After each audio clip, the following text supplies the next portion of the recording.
So I talked about this quite a bit, and I'm just curious your take on two things: torsion axle versus the alternatives, and brakes, and there was something else. Oh, hubs. Talk to me about that. Well, let's go hubs first. Let's start there. You want torsion axle, hubs, and what else? Brakes. Yeah. Well, torsion axle, it's just where everybody wants to go today. And, of course, everybody's got some kind of torsion axle. Do I understand it that torsion axle is probably less durable but quieter?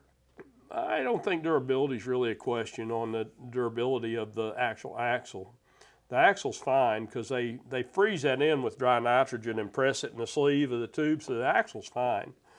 The problem is they stick a square tube in a square tube with rubber around it. The cap on those parasitic, it's made to rust away if you want to. We do stainless caps now, but there's a lot of things on axles that people don't know about. The splines are the problem. Since 20, we've done grade 8 bolts on our idler arms. So the torsion axles are pretty resilient today, I think, because of the grade 8 bolt. The grade 5s, they're under 150 foot-pounds of pressure, so they're already loaded pretty heavy. So if you ever hit something, you hit that bump and that curb, that pothole, whatever, you wind up tweaking that, and you actually you can take them off, and they'll be like an egg. The hole will be in the idler. So that bolt has to be stretching. So the grade 8 bolts seem to have solved most of that. It's not saying you can't still bend spindles, and we bend spindles, but you'd have bent spindle. Everybody does. You'd have bent spindle on any one you drove, But there's definitely more pressure on that spline because you've got a trailing arm, and that arm's trailing that axle. So it's definitely increasing that pressure because the spindle's back here on this trailing arm. So what happens is this bolt right here on that spline shaft, it stretches when it gets that pressure on that arm. So we went to a grade 8 and 20, and we think we've solved most of our problems. We're not, you would have to come back, and it doesn't matter what brand, because we're all forced to use Dexter.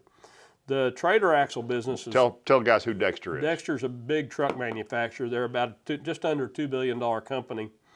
But their segment of our business is about $100 million. Okay. So it's not that big a segment for them to go spend a lot of money when you're going to sell it anyway, and they bought all the competitors. So there's some new guys trying to come into business and guys trying to build their own. And we've all talked as a consortium of doing our own. And we're talking hubs now. Talking hubs, axles, all of it's the same. Okay. I didn't realize they made all that. They make the axle, they make the hub, they make the end unit, they make the idler, they make it all. The brakes come from them. So it's all one unit you buy as a unit and assemble. So we're all buying the same stuff. But Dexter is just not going to force the money in to increase it, and they've been pretty hard on increases too. We just got a 6% increase last week, and we'd had several over the last 2 years. They've gone up dramatically. So increases are coming out of Dexter, and they're just going to make more money. And if you make the only game in town, you can price it how you want to. They can do that, right. So we're anxious to see a new player come in the game. But right now we're still stuck to Dexter, so that takes us to either a spring axle, and we do use spring axle. Which are noisy. We do use spring axle under some of our trailers, and we do a welded 2-inch tube spring axle. It really works well, but guys, they want that torsion axle still on those premium boats. And we have only used U.S. springs in our products, so I don't like the Chinese springs. They will fail, they will break. You can remember the mono leash, you see everybody on the side of the road with them. We never went down that road. Right. But they make that complete assembly, rotor and all. And, going back to the 90s, we had studies on brakes, and you mentioned brakes. And you can actually get more stopping power out of a drum brake. Okay. Drum brake will stop sooner than a disc brake, but they're just not the ease of maintenance and all that. So we've got definite studies on how much pressure will stop, But disc brakes seem to be the norm. So the best thing is one of the guys I bumped into that does build big truck axles years ago, and he did work for this company, but we weren't buying parts from him at the time, and that's Dexter. And I looked at him and I said, so why don't we go to drum brakes, or disc brakes years ago? He looked at me, he says, let me ask you a question. And this is years ago. He said, if they're so good, why don't we build our truck axles that way? Well, today they do. So the game's changing, and it's just ease. And the brakes have come a long way, and the pads have come a long way. So you can do more with a disc today than you could then. But we still got studies that say drum brakes are far more stopping power. Of course, our trucks stop better too now than they used to, so that helps some. Oh yeah, and we're going to dual brakes on trailers, and a lot of states require dual brakes. Oh, I didn't know that. Yeah, you can't sell a boat in a lot of states without dual axle brakes. Are most of your boats duals? Are they singles? Or what's your thoughts on that? We do dual axles on the premiums and singles on the little boats. How much stopping difference is there? Quite a bit. It is really. Yeah, it'll actually stop your truck sooner with the brakes than you can stop your truck by itself. I'll be dang. All right, so every one of us has been on the side of the road with a hub gone out. I haven't. But you run new boats all the time. No, my dad used to be a problem. Mark Davis used to be a problem. He's called out Mark Davis on camera. Well, that's it. Well, and I told Mark one day, I said, "What are you doing?"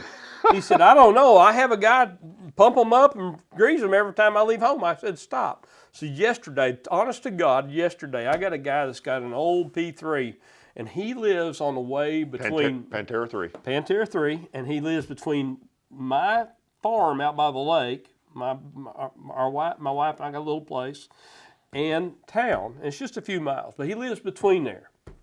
And so yesterday I'm driving in at dark, and I look over, and he is pumping grease in his hubs. And I'm thinking, and I wish we didn't have Bearing Buddy Zerks, because most of the problems we have are people greasing their hubs. Too much. Should never touch them. Did you touch your truck before you drove up here? No. No, and it's got 200,000 miles on it. Yeah, and you probably hadn't greased the bearings yet. I've had to replace one Four-wheel drive that's it. sprag, yeah. Yep. But the point is people over-service them thinking they're going to drop a bearing. And that goes back to the days of the little 13-inch wheel. We'd see the guy on the side of the road with his bearing out. Mm-hmm. He let it set for 6 months before he pulled it. It went in the wintertime and stowed. He got it back out in the spring. And in the middle of summer, he burned a bearing on the way to the lake. Yeah. Well, your boats today, bass boats, aren't like that. And that hub, there's nowhere for the grease to go inside of it. But once it's full of grease, it's full of grease. It's full of grease. And when unless you start slinging grease. And the seals are two-lip seals on today's hubs. So this one's holding grease in, this one's holding water out.